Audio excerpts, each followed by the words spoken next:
The other thing is sometimes that I try to inspire in couples is, you know how like they'll get into this chicken or egg scenario where they're like, well, you did this, well, you did that, well, you did that, but I wouldn't have done that if you hadn't done this. Well, I didn't do that because you did.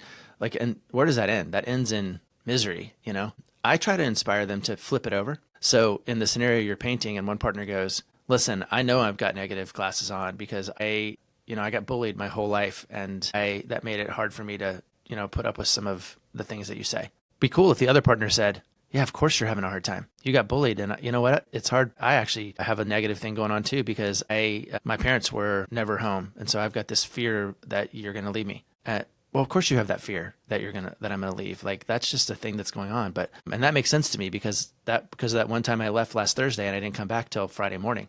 Well, of course you didn't come back. It wasn't safe for you. Like, what if they chicken and egged in the opposite direction and they tried to like out apologize or out empathize with the other person's negativity? Where does that end? That ends in exactly what you just did, a little bit of a chuckle, a little bit of a laugh where we acknowledge that we're ridiculous and we're both bad at this and the only way out is together, you know? But if somebody, is like owning their stuff and the other person can't participate, we're back to the NSO question, which is what's going on? Like, why can't you come out of this posture of resentment or rigidity that's keeping you from connection?